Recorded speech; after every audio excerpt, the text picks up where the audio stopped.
Hello and welcome दोस्तों, आपका स्वागत है आपके अपने YouTube चैनल में जिसका नाम है ग्लिम्स ऑफ राजपूताना। मैं आपका दोस्त हर्षवर्धन सिंह आज आया हूँ कोटा ज़िले के गढ़ पैलेस में, जहाँ पर हम जानेंगे कोटा राज्य का इतिहास, जानेंगे कुछ अनसुने किस्से और देखेंगे यहाँ पर रखी हुई अनोखी वस्तुएँ। तो चलिए वीडियो शुरू करते हैं।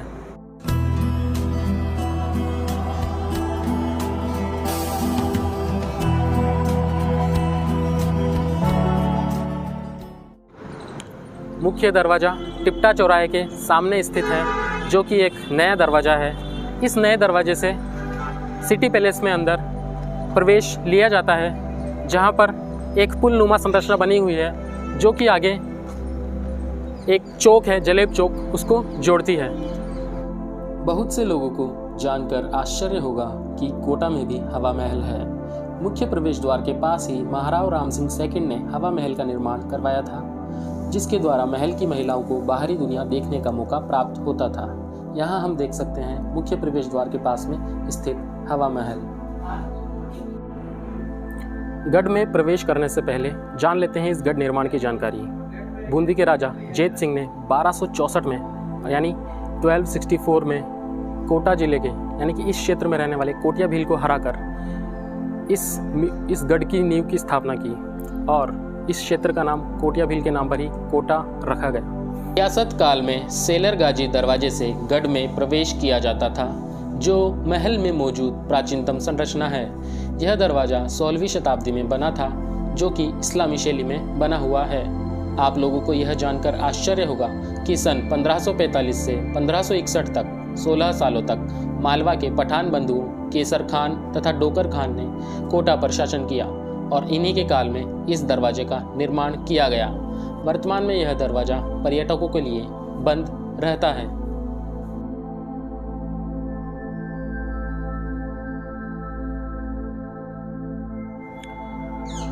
मुख्य प्रवेश द्वार के प्रवेश करते ही ठीक सामने है एक बड़ा सा मैदान, जो कि जलेब चौक है, जिसका उपयोग रियासती काल में सैन्य गतिविधियों के लिए, हाथियों की लड़ाई और धार्मिक आयोजनों के लिए किया जाता था। इस जलेब चौक के ठीक सामने स्थित है सिटी पैलेस, जिसे मुख्यतः दो भागों में बांटा जा सकता है। एक भाग है मर्दाना और दूसरा भाग है जनाना। और मर्दाना भाग में प्रवेश करने के लिए हाथियान पोल गेट है, जिससे प्रवेश किया जाता है। हाथियान पोल जो कि जनाना और मर्दाना भाग को अलग करता है। यह हाथियान पोल महाराव भीम सिंह जी बूंदी जिले से जीत कर लाए थे और यहाँ पर स्थापित की गई थी। मेरे ठीक पीछे स्थित है जंतर बुर्ज, जो कि ऊंचे स्थान पर बनी हुई है।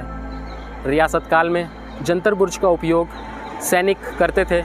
यहाँ पर सैनिक बंदूकें लेकर तैनात रहते थे ताकि आसपास के क्षेत्र पर नज़र रखी जा सके। साथ ही यह जंतर बुर्ज ज्योतिषविद का भी एक प्रमुख केंद्र था। यहाँ पर ज्योतिष गणनाएँ की जाती थी। ज्योतिषविद इस जंतर बुर्ज के ऊपर खड़े होकर ज्योतिष गणनाएँ करके आने वाले मानसून तथा मौसम का पता लगाते थे और यह काम चैत्र माह के पहले दिन अर्थात नव वर्ष के दिन किया जाता था। मेरे ठीक पीछे स्थित है सिटी पैलेस का मर्दाना भाग, जो कि वर्तमान में म्यूज़ियम के तौर पर काम में लिया जाता है और पर्यटकों के लिए केवल मर्दाना भाग ही खुला हुआ है। जनाना भाग, जो कि जहाँ पर रियासत काल में यहाँ की रानियाँ और युवराज रहा करते थे, वर्तमान में इसको पर्यटकों के लिए बंद कर दिया गया है। यहाँ पर एक स्कूल, बीएड कॉलेज आदि संचालित किए जाते हैं, जो केवल महिलाओं के लिए है। जनाना को दर्शकों के लिए केवल एक बार खोला जाता है, केवल जन्माष्टमी के अवसर पर, ताकि जन्माष्टमी का कार्यक्रम संचालित किया जा सके। मर्दाना और जनाना भाग पीछे की तरफ दिलखुशा बाग में खुलते हैं। यह दिलखुशा बाग मुगल शैली में बना हुआ है, जहाँ पर पर्यटकों का जाना मना है। वर्तमान में यहाँ पर शादी समारोह आयोजित किए जाते हैं। हाथियान पोल के ठीक बाहर रियासतकालीन तोपें और कुछ सैन्य हथियार रखे हुए हैं, जिनका उपयोग रियासत काल में सैन्य गतिविधियों के लिए किया जाता था।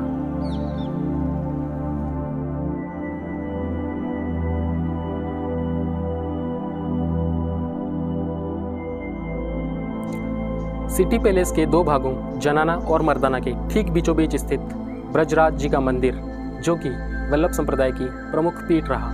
वल्लभ संप्रदाय के बारे में कोटा के शासकों का स्नेह इस बात से जाना जा सकता है कि यहाँ के राजा महाराव भीम सिंह ने कोटा जिले का नाम बदलकर नंदग्राम रख दिया था तथा यहाँ पर मथुराधीश की प्रमुख पीठ भी स्थित है और जिसकी मूर्ति मथुरा से लाई गई थी। साथ ही शेरगढ़ जो कि बारां जिले में पड़ता है उसका नाम परिवर्तित करके बरसाना रख दिया और बारां जिले में सांवरिया जी का मंदिर बनवाया। इन सब बातों से कोटा जिले के शासकों के वल्लभ संप्रदाय के प्रति निष्ठा की जानकारी प्राप्त होती है। गढ़ और म्यूजियम का प्रवेश शुल्क 100 रुपये रखा गया है तथा छात्रों के लिए यह 70 रुपये है। वीडियोग्राफी के लिए अलग से अतिरिक्त शुल्क 100 रुपये देना पड़ता है। गढ़ में प्रवेश करने से पहले जान लेते हैं इस गढ़ निर्माण की जानकारी। बूंदी के राजा जैत सिंह ने 1264 में यानी 1264 में कोटा जिले के यानी कि इस क्षेत्र में रहने वाले कोटिया भील को हराकर इस गढ़ की नींव की स्थापना की और इस क्षेत्र का नाम कोटिया भील के नाम पर ही कोटा रखा गया। यह है नक्कार खाना दरवाज़ा, जिसके भीतर प्रवेश करते ही सामने स्थित है संगीतकारों का स्थल, जहाँ पर अनेक संगीतकार बैठा करते थे और संगीत कलाएं दिखाया करते थे। यहाँ पर अनेक मृदंग, ढोल, नगाड़े, धौंसे रखे हुए हैं जिनको बजाया जाता था और राजा महाराजा का मनोरंजन किया जाता था।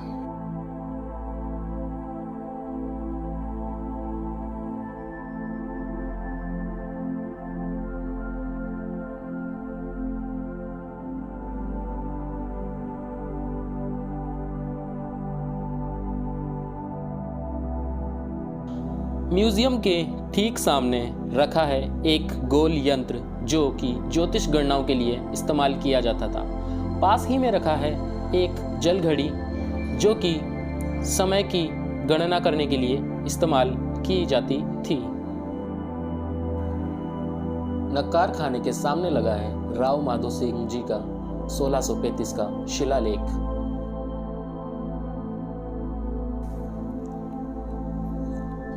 नक्कार खाने के ठीक सामने ही है म्यूजियम, जिसमें रखी हैं प्राचीन काल की अनेक वस्तुएं।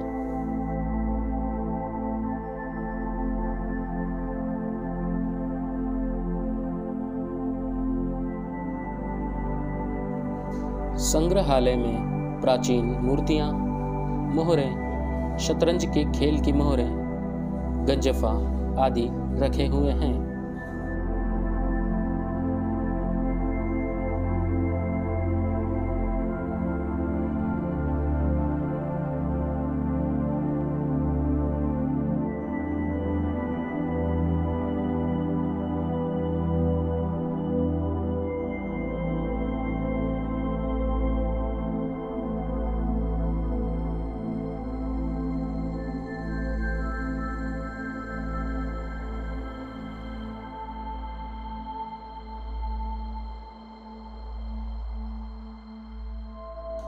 संग्रहालय में प्राचीन राज सिंहासन, प्राचीन वेशभूषा तथा अन्य झालरें रखे हुए हैं।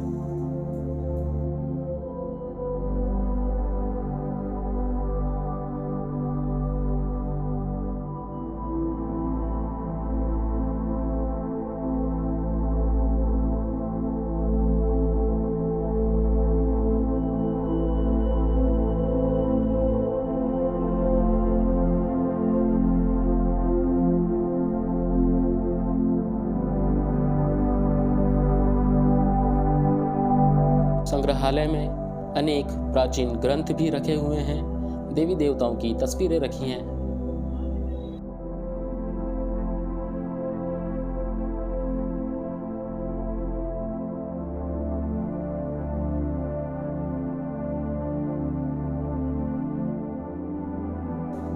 ठीक सामने है महाराव उम्मेद सिंह जी की एक आदमकद मूर्ति।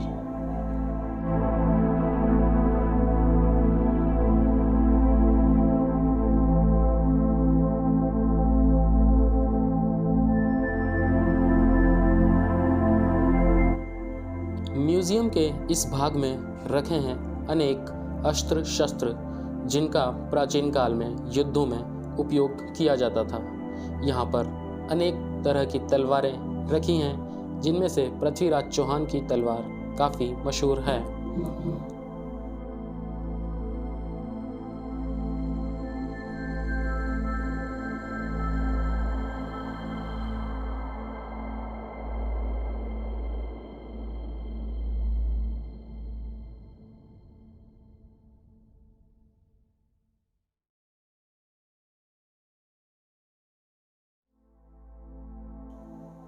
संग्रहालय में माही-उद-मरातीब का राज प्रतीक भी रखा है, जो कि उपाधि मुगलों द्वारा प्रदान की जाती थी। माही का मतलब मछली और मरातीब का मतलब एक पताका होता है।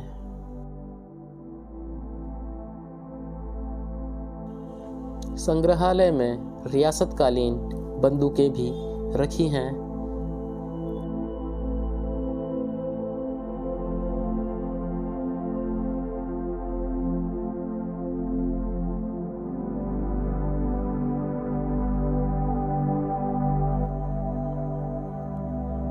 कोटा का महल हाड़ौती स्कूल्स ऑफ पेंटिंग के लिए भी काफ़ी लोकप्रिय है।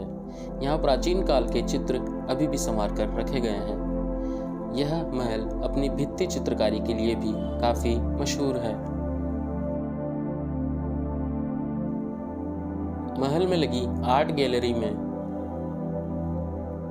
कई रियासतों के राजाओं के चित्र भी लगाए हुए हैं। यहाँ पर मुख्य चित्र जालिम सिंह झाला के परिवार का है।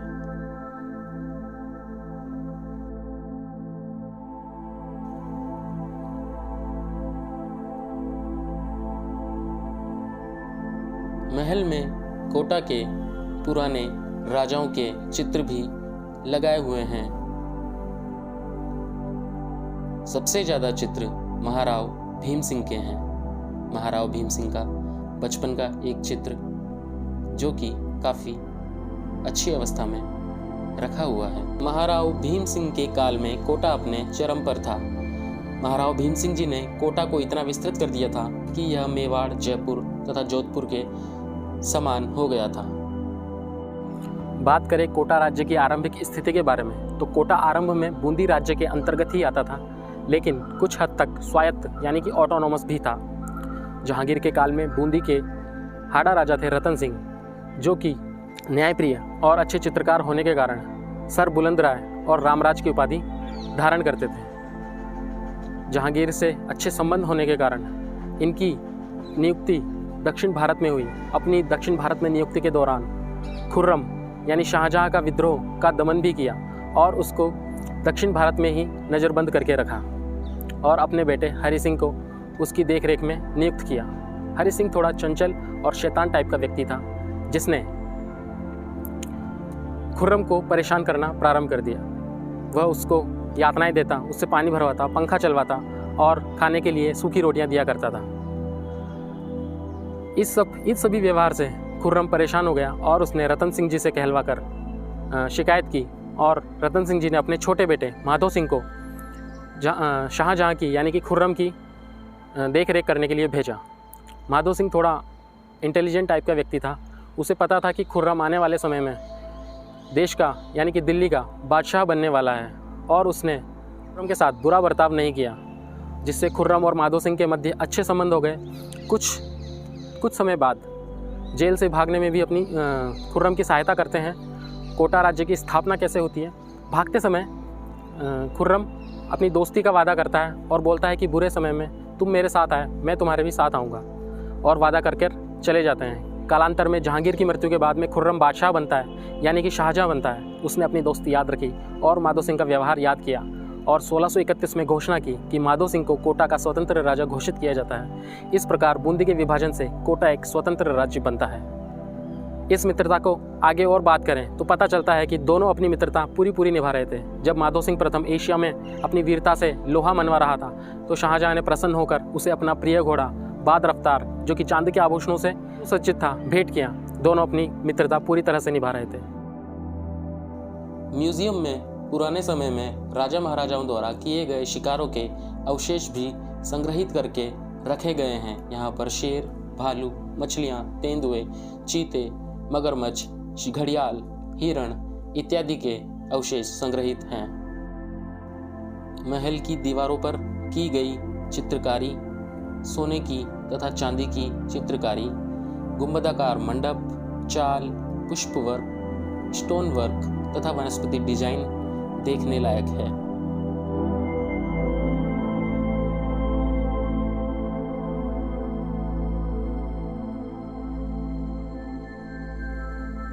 सिटी पैलेस में समय समय पर कई निर्माण कार्य भी होते रहे हैं। निर्माण कार्यों में सबसे प्रमुख महाराव माधो सिंह जी द्वारा बारादरी है, जो कि पहली मंजिल पर स्थित है।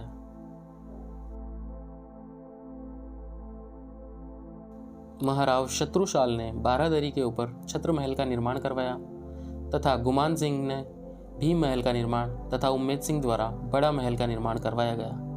यह बड़ा महल है। बड़े महल में प्राचीन काल में सिंहासन लगा करता था तथा दरबार का आयोजन भी किया जाता था। बड़े महल की दीवारें काफ़ी चित्रित हैं तथा इन पर भित्ति चित्रण भी किया गया है। इसकी दीवारें देखते ही बनती हैं। यहाँ पर एक राज सिंहासन रखा हुआ है तथा एक चांदी का पलंग भी रखा हुआ है।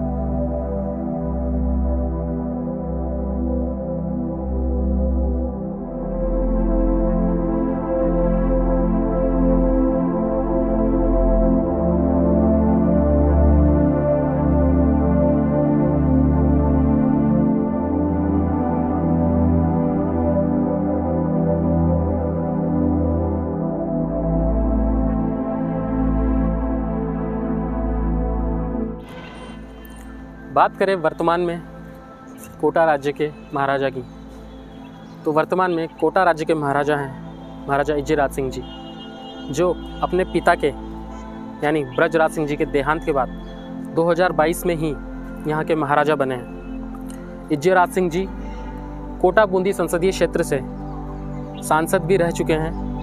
वर्तमान में उनकी धर्मपत्नी महारानी कल्पना देवी लाडपुरा विधानसभा क्षेत्र से बीजेपी से विधायक हैं। राज परिवार वर्तमान में उम्मेद भवन पैलेस, जो कि उम्मेद सिंह जी ने 1909 में बनवाया था, उसमें रहते हैं, जो कि स्टेशन क्षेत्र में स्थित है। तो दोस्तों, आज के वीडियो में सिर्फ इतना ही। आज हमने जाना एक प्राचीन गढ़ के बारे में, जो कि अपने अंदर काफ़ी इतिहास समाये बैठा है और धीरे धीरे होने वाले परिवर्तनों से अपना नया स्वरूप लिए बैठा है। कोटा का गौरवशाली इतिहास मेवाड़, मारवाड़ और जयपुर के बड़े बड़े इतिहासों के अंदर कहीं दब सा गया है। अगर आपको ये वीडियो पसंद आया है तो प्लीज़ लाइक दिस वीडियो, और इसी तरह के और अनदेखे और अनजाने स्थानों के बारे में जानने के लिए please subscribe our channel glimpse of Rajputana. जय हिंद, जय राजपूताना।